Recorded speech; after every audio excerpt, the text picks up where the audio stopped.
ಇವತ್ತಿನ ಪ್ರಾಡಕ್ಟ್ ಅಂತೂ ಒಂದು ಪ್ರಾಡಕ್ಟ್ ಅನ್ನಕ್ಕಿಂತ ನಮ್ಮ ನಂಬಿಕೆ ಅಂತ ಹೇಳ್ಬೋದು. ತುಂಬಾನೇ ಚೆನ್ನಾಗಿದೆ. ಸೆಲೆನೈಟ್ ಮೆಟೀರಿಯಲ್ ಇಂದ ಮಾಡಿರುವಂತದ್ದು. ಇದು ನಮ್ಮ ಒಂದು ಮನೆಯಲ್ಲಿ ನಕಾರಾತ್ಮಕ ಶಕ್ತಿಯನ್ನ ದೂರ ಮಾಡಿ ಪಾಸಿಟಿವಿಟಿನ ತರಿಸುತ್ತೆ, ಸಕಾರಾತ್ಮಕವಾಗಿ ಬದಲಾಯಿಸುತ್ತೆ.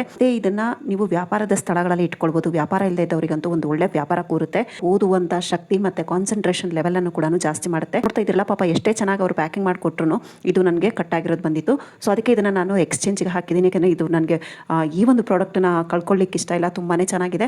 ಒಂದು ಒಳ್ಳೆ ಬೆನಿಫಿಟ್ ಸಿಗುತ್ತೆ ಅಂದ್ರೆ ಯಾಕೆ ಇಟ್ಕೊಳ್ಬಾರ್ದು ಅಲ್ವಾ? ಇದಕ್ಕೇನು ಬಹಳ ಆಗಬೇಕಾಗಿಲ್ಲ. ಇದನ್ನ ಇಡೋದು ಅಷ್ಟೇನೆ. ಆಮೆಯ ಮುಖ ಇದೆಯಲ್ಲ ಅದು ನಮ್ಮ ಮನೆ ಒಳಗಡೆ ಬಾಗಿಲಿನ ಒಳಗಡೆ ಕಾಣಬೇಕು, ಮನೆ ಹೊರಗಡೆ ಕಾಣಬಾರ್ದು ಮುಖನ. ಮತ್ತೆ ಅಂಗಡಿಲೂ ಅಷ್ಟೇ ನಾವು ಕ್ಯಾಶ್ ಕೌಂಟರ್ ಮೇಲೆ ಅಥವಾ ಒಂದು ನಾವು ಕೂತ್ಕೊಳ್ಳುವಂತ ಪ್ಲೇಸ್ ಅಲ್ಲಿ ಇಟ್ಕೊಳ್ತೀವಿ ಅಂದ್ರೆ ಆ ಒಂದು ಮುಖ ನಮ್ಮನ್ನ ನೋಡಬೇಕು, ಕಸ್ಟಮರ್ಸ್ ಅನ್ನಲ್ಲ. ಸೊ ಇದನ್ನ ನೀವು ಗಮನದಲ್ಲಿ ಇಟ್ಕೊಳ್ಳಿ. ಮತ್ತೆ ಇದನ್ನ ನೆಲದ ಮೇಲೆ ಇಡಕ್ ಹೋಗಬೇಡಿ. ಒಂದು ಬಟ್ಟೆ ಮೇಲೆ ಅಥವಾ ಯಾವ್ದಾದ್ರು ಒಂದು ಟೇಬಲ್ ಮೇಲೆ ನೀಟಾಗಿ ಪ್ಲೇಸ್ ಮಾಡಿ. ಮತ್ತೆ ಇದನ್ನ ಒಂದು ಸಾಫ್ಟ್ ಹತ್ತಿ ಬಟ್ಟೆಯಿಂದ ಕ್ಲೀನ್ ಮಾಡ್ತಾ ಇರಿ. ತುಂಬಾ ಗಲೀಜಾಗಿ ಇಡಬಾರ್ದು. ಇದನ್ನ ತುಂಬಾ ಒಂದು ಒಳ್ಳೆ ಇಂಪ್ರೂವ್ಮೆಂಟ್ ಇರುತ್ತೆ. ಹಾಗಾದ್ರೆ ಇದನ್ನ ಇಟ್ಬಿಟ್ರೆ ನಮ್ಗೆಲ್ಲ ಆಗೋಗುತ್ತಾ, ಸರಿ ಹೋಗುತ್ತಾ ಅಂದ್ರೆ ಇಲ್ಲ. ಇದ್ರ ಜೊತೆ ನಾವು ಕಷ್ಟನೂ ಪಡ್ಬೇಕಾಗುತ್ತೆ, ಮತ್ತೆ ಸರಿಯಾದ ಯೋಜನೆಗಳನ್ನು ಕೂಡ ಮಾಡ್ಕೊಳ್ಬೇಕಾಗುತ್ತೆ.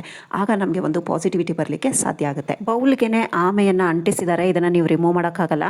ಒಳ್ಳೇದಾಗುತ್ತೆ ಅಂದ್ರೆ ನಾವು ಮಾಡೋ ಕೆಲಸದ ಜಾಗದಲ್ಲಿ ಮತ್ತೆ ಮನೆಯಲ್ಲಿ ಮತ್ತೆ ಮಕ್ಕಳ ಸ್ಟಡಿ ಟೇಬಲ್ ಮೇಲೆ ಇಡೋದ್ರಿಂದ ಪೀಸ್ ಆಫ್ ಮೈಂಡ್ ಸಿಗುತ್ತೆ. ಪೀಸ್ ಆಫ್ ಮೈಂಡ್ ಸಿಕ್ಕೋದ್ರಿಂದ ನಾವು ತಗೊಳ್ಳೋಂತ ನಿರ್ಧಾರಗಳು ಕೂಡ ಸರಿಯಾಗಿರುತ್ತೆ. ಆಗ ನಮ್ಗೆ ಒಂದು ಒಳ್ಳೆ ರಿಸಲ್ಟ್ ಸಿಗ್ಲಿಕ್ಕೆ ಸಾಧ್ಯ ಆಗುತ್ತೆ. ಪ್ರಾಡಕ್ಟ್ ಲಿಂಕ್ ಡಿಸ್ಕ್ರಿಪ್ಷನ್ ಬಾಕ್ಸ್ ಅಲ್ಲಿ ಇದೆ, ಮತ್ತೆ ಕಮೆಂಟ್ ಸೆಕ್ಷನ್ ಅಲ್ಲೂ ಕೂಡ ಪಿನ್ ಮಾಡಿರ್ತೀನಿ. ನೀವು ಅಲ್ಲಿಂದ ಬೈ ಮಾಡಬಹುದು. ಹಾಗೆ ಚಾನೆಲ್ ಅನ್ನ ಸಬ್ಸ್ಕ್ರೈಬ್ ಮಾಡ್ಕೊಳ್ಳಿ. ಇದೇ ರೀತಿ ಇಂಟ್ರೆಸ್ಟಿಂಗ್ ಪ್ರಾಡಕ್ಟ್ಸ್ ಗಳನ್ನ ತಗೋ ಬರ್ತಾ ಇರ್ತೀನಿ. ಮತ್ತೆ ಇದೇ ರೀತಿಯಾದ ಇಂಟ್ರೆಸ್ಟಿಂಗ್ ಪ್ರಾಡಕ್ಟ್ಸ್ ನನ್ನ ರೀಲ್ಸ್ ಗಳಲ್ಲಿದೆ, ಒಂದ್ಸಾರಿ ಚೆಕ್ ಮಾಡಿ. ಆಗಸ್ಟ್ 2 ಫಸ್ಟ್ ಸಂಡೇ ಮಹಾ ಸೇಲ್ ಬರ್ತಿದೆ ಮೀಶೋನಲ್ಲಿ. ಸೊ ಒಳ್ಳೆ ಒಳ್ಳೆ ಪ್ರಾಡಕ್ಟ್ಸ್ ನನ್ನ ಪೋಸ್ಟ್ ಅಲ್ಲಿ ತರ್ತಾ ಇರ್ತೀನಿ.